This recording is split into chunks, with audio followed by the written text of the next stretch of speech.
નમસ્કાર. અમરેલી જિલ્લાના રાજુલા તાલુકામાં કાઠી ક્ષત્રિય સમાજના મહત્વના ધાર્મિક પર્વ સોનલ બીજ મહોત્સવની ભવ્ય ઉજવણી થવા જઈ રહી છે.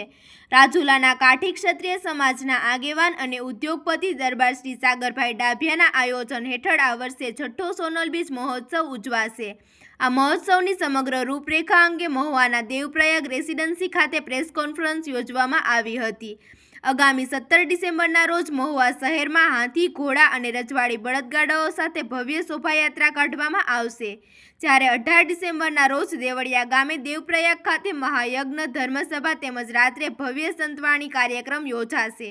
આ કાર્યક્રમમાં પરમ પૂજ્ય મોરારી બાપુ, સંતો, મહંતો, આઈ માતાજી સમાજના આગેવાનો, અગ્રણીઓ, વેપારીઓ સહિત મોટા ભાવિકો ઉપસ્થિત રહેશે. દરબાર શ્રી સાગરભાઈ ડાભિયા પરિવાર દ્વારા સોનલ બીજ નિમિત્તે સર્વ સમાજને ભાવભર્યું આમંત્રણ પાઠવવામાં આવ્યું છે. ઉલ્લેખનીય છે કે સાગરભાઈ ડાભિયા રાજુલાના છતડિયા ગામના વતની છે. તેઓએ આઈ સોનલમાના ઉપવાસ તરીકે ઓળખાય છે. વધુ સમાચાર માટે જોતા રહો આરપી ગુજરાત ન્યૂઝ, રાજકોટ. આમ તો આજ રોજ ગુજરાત રામાનંદી સાધુ સમાજના એક પૂર્વ ચેરમેન તરીકે મારા પરમ સ્નેહી એ પરિવારની સાથે ઘર જેવો નાતો અમારો, અને મારે મૂળ તો સતડિયા આમ ભાણબાપુ પરિવારમાંથી અમારે ગોહા બાપુ એમના દીકરા શ્રી દરબાર શ્રી સાગરભાઈ નિમિત્ત માત્ર મા સોનલનો ભવ્ય દિવ્ય જ્યારે બીજનો ઉત્સવ હોય અને એમાં છઠ્ઠો ઉત્સવ પોતાને નિમિત્ત માત્ર બનાવ્યા છે. અને આ કાર્યક્રમની અંદર 17 તારીખે યજ્ઞનું આયોજન રાખેલ છે. 17 તારીખે હાથી, ઘોડા અને ભવ્યથી દિવ્ય શોભાયાત્રા મવાની અંદર જ્યારે નીકળવાની છે ત્યારે આમ તો કહેતા આનંદ થાય કે આ કાર્યક્રમની અંદર વિશ્વવંદનીય પૂજ્ય મોરારી બાપુ પણ ઉપસ્થિત રહેવાના છે. સૌરાષ્ટ્રના દેહણ જગ્યાના તમામ સંતો ઉપસ્થિત રહેવાના છે. તમામ માતાજીઓ પણ ઉપસ્થિત રહેવાના છે. ક્ષત્રિય સમાજથી માંડીને 18 આલમના આગેવાનો, નાના મોટા સ્ટેટો, રાજકોટ સ્ટેટ, જસદણ સ્ટેટ, આ જે કાંઈ સાગરભાઈ પોતે આમંત્રણ જે આપ્યું છે તમામ સ્ટેટો પણ હાજરી આમાં આપવાના છે.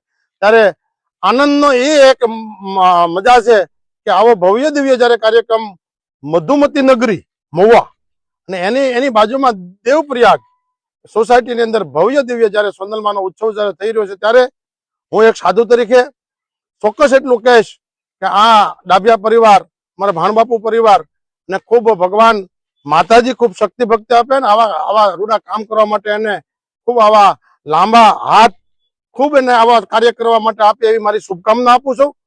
આજ રોજ અમે સૌ જ્યારે અહીંયા સ્થળની મુલાકાત લીધી ને સાગરભાઈ પ્રાથમિક અમને બધું જે અહીંનો જે કાંઈ ઇતિહાસ આપ્યો છે એ જોતા એવું લાગે કે ભવ્ય દિવ્ય કાર્યક્રમ થઈ માં સોનલ બીજ જ્યારે સૌરાષ્ટ્રની અંદર મઢડા તો ઉજવાય જ છે, પણ મને એવું દેખાય કે હું પ્રથમ પહેલા દિવ્ય દેવપ્રયાગની અંદર જ્યારે આવ્યો ત્યારે જોયું ત્યારે ખૂબ સાગરભાઈનો એક તો પોતાનું મન મોટું અને એ પરિવાર આની અંદર ખૂબ વર્ષોથી જોડાયેલો છે અને શ્રદ્ધાનો વિષય ખૂબ છે. એમ સાધુ સંતોને ખૂબ માને છે.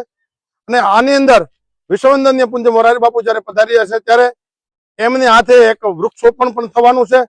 એ વડલાનું નામ માં સોનલ વડ રાખવામાં આવે છે એવું પણ અમે એક નક્કી કર્યું છે. પૂજ્ય બાપુને હાથે રાખશું તો દરેક સંતો પધારે આ કાર્યક્રમની અંદર અને સાગરભાઈના કાર્યક્રમને આપણે સૌ રૂડો લગાડીએ. સૌરાષ્ટ્રના દરેક સંતોને, માતાજીઓને, દરેક આગેવાનોને મારી હૃદયની શુભકામના છે. આપનો કિંમતી સમય દઈ માં સોનલ બીજની અંદર સૌ પધારો એવી એક સાધુ તરીકે ડાભિયા પરિવારના એક માધ્યમથી હું પણ એ બધાને આમંત્રણ આપું છું. જેને લોકોને આમંત્રણ મળ્યું છે એ સમયસર શોભાયાત્રામાં યજ્ઞના દર્શન કરે અને આપ બધા આ બીજની અંદર પધારો એવી મારી હૃદયની શુભકામના. અમરદાસ બાપુના જય સિયારામ. જય સોનલમાં. હું તો સાગરભાઈ ડાભિયાને જણાવતા ખૂબ આનંદ થાય એવું 18 સમાજનું કેન્દ્રનું સ્થાન એવું મઢડા સોનલધામ. સોનલમાની બીજ આવી રહી છે ત્યારે છઠ્ઠો સોનલ બીજ ઉજવવાનો દર વર્ષે ઉજવું છું એમ આ વર્ષે છઠ્ઠો સોનલ બીજ ઉજવવાનો મને નિમિત્ત બનાવ્યો છે. ત્યારે આપણે 17 તારીખે શોભાયાત્રા છે 3 વાગે, ત્યારબાદ 18 તારીખે ધર્મસભા છે, સંતો, મહંતો, માતાજીઓ, ને ત્યારબાદ રાત્રિએ સંતવાણી કાર્યક્રમ છે, નામી કલાકારો છે. તો જાહેર જનતાને મારું ભાવભર્યું મારો ડાભિયા પરિવાર પ્રત્યે આમંત્રણ છે. બધાય વધારે એવું મારું ભાવભર્યું આમંત્રણ.